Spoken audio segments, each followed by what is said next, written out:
저도 예전에 그랬지만 제 주변에 번아웃 잘 오는 분들 특징이 무슨 일을 하든 너무 열심히 한다는 거예요. 뭐 일 자체가 많아서일 수도 있지만 일단 이런 분들 무의식 속에는 뭐든 열심히 해야만 할 것 같은, 일을 꼭 많이 해야 하고 꼭 잘해야만 한다는 이런 믿음이 박혀 있을 수 있어요. 이건 우리가 어렸을 때 부모님께 많이 들었던 말들이 내 무의식에 저장되어 있을 수 있는데, 저도 이제 제 무의식 속에 어떤 말들이 있는지 알고 그거를 이제 바꿔 나가기 시작하면서 진짜 회복이 시작이 되더라고요. 그래서 이번 영상을 통해서 그 방법을 함께 나누려고 합니다. 그 방법이 뭐였냐면, 어릴 때 자주 들었던 말을 적어보고 이걸 현재 상황이랑 연결시켜 본 후에 그 문장을 새롭게 바꿔주는 작업이었어요. 이렇게 해보는 것만으로도 마음이 훨씬 가벼워지더라고요. 그래서 이걸 좀 더 효과적으로 하기 위한 방법을 알려드리면, 저는 일단 아버지께 이런 말을 많이 들었더라고요. 우리 딸은 책임감이 참 강해. 우리 집 기둥이야. 어릴 때는 이런 말이 그냥 칭찬인 줄 알았는데, 이제 와서 돌이켜보니까 그 말이 제 무의식 속에 가족을 책임져야 한다라는 믿음으로 자리를 잡고 있더라고요. 근데 이 믿음은 성인이 되고 직장 생활에서도 그대로 반영이 됐습니다. 예를 들어서 직장 상사가 이 업무는 우리 유과장밖에 못해 이런 말을 하면 저를 인정해주는 기분이 들어서 뿌듯한 마음도 들고, 또 그래서 더 열심히 일을 했어요. 뭐 야근이나 주말 출근도 마다하지 않았고, 몸살이 나도 계속 참고 일하고, 이런 패턴을 계속 이어온 거죠. 그러다 보니까 결국 그 결과는 번아웃으로 이어지더라고요. 아무리 내가 피곤하고 몸이 아파도 참으면서 일하고 또 높은 성과를 내도 이게 어떤 합리적인 처우나 보상이 없는 환경에 있었다 보니까 내가 왜 이렇게까지 해야 하나 이런 생각이 이제 계속 들기 시작하더라고요.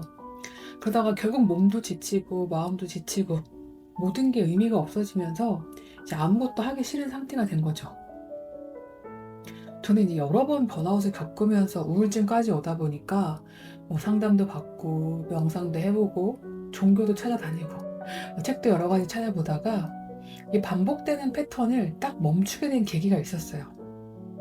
어떤 무의식과 관련된 책을 읽다가 제가 어릴 때 부모님에게 자주 들은 말을 떠올려 보라는 이 문장을 보고 처음엔 이게 무슨 상관일까 싶었는데, 이걸 차근차근 한번 떠올려 보니까 우리 집 기둥, 그리고 책임감이라는 단어가 계속 나오더라고요.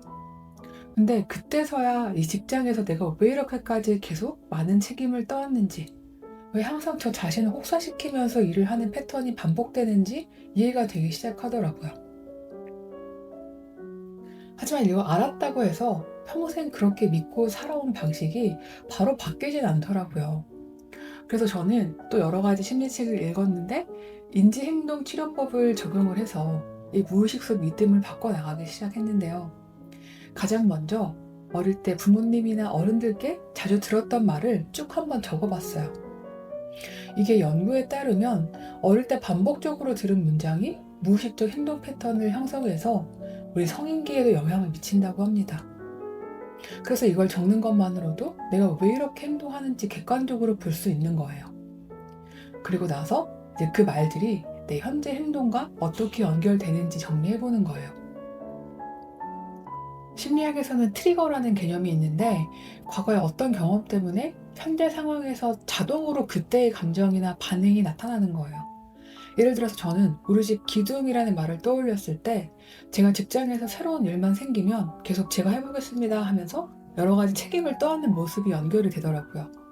그래서 이걸 적으면서 내가 나를 항상 지치는 상황으로 끌고 갔구나 하고 처음으로 깨달았습니다.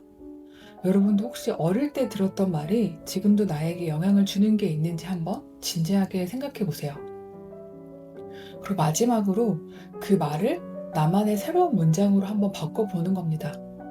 이거는 인지행동치료에서도 사용하는 재구성 기법인데요. 이게 왜 효과적이냐면, 우리 무의식 속 이 문장을 의식적으로 새로운 문장으로 교체해주면 우리 뇌가 점차 그걸 새로운 신념 체계로 받아들이기 때문이에요.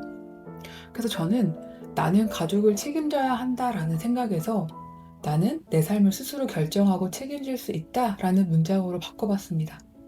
이게 처음에는 좀 어색했는데 제가 출근하면서 계속 속으로 생각하고 또 생각했어요. 그러니까 신기하게 상사가 이거는 유과장밖에 못해 뭐 이런 말을 하더라도 이제 자동으로 내가 다 책임져야 하는 게 아니라 이 일은 내 의지로 선택할 수 있다, 이런 생각이 들더라고요. 그래서 그때부터는 야근도 많이 줄이고 또 일하다가 잠시 쉴 때도 커피도 좀 편하게 마시게 됐어요. 이렇게 점점 몸과 마음이 가벼워졌습니다. 그리고 이렇게 문장을 적고 새롭게 바꿔보면서 가장 좋았던 점은 내가 도대체 왜 이럴까 항상 자책하고 답답했는데 이제는 감정과 행동의 원인을 알게 되면서 저도 모르게 해왔던 이 무의식적인 반응을 조절할 수 있게 된 거예요. 자연스럽게 야근도 줄고 또 예전에 잘 못하던 거절도 편하게 할 수 있게 되면서 이젠 번아웃에서 벗어나서 내 삶의 속도와 방향을 잘 조절할 수 있게 됐습니다. 지금 간단하게라도 메모장에 어릴 때 자주 들었던 말을 적어보시고 또 그게 지금 내 행동과 어떻게 연결되는지 한번 확인해서 새로운 문장으로 바꿔보세요. 그리고 이 바꾼 문장을 하루에 딱 3번 정도만 떠올려도 많은 변화를 느낄 수 있을 겁니다. 저도 이 방법을 통해서 번아웃에서 벗어날 수 있었고 지금은 제 삶의 방향과 속도를 스스로 조절할 수 있게 됐습니다. 여러분도 지금부터 시작하실 수 있어요. 이 방법이 별거 아닌 것 같아도 계속 해보시면 삶이 많이 달라질 겁니다. 여러분이 내 삶을 주도적으로 이끌어가는 든든한 주체가 되시길 진심으로 응원합니다.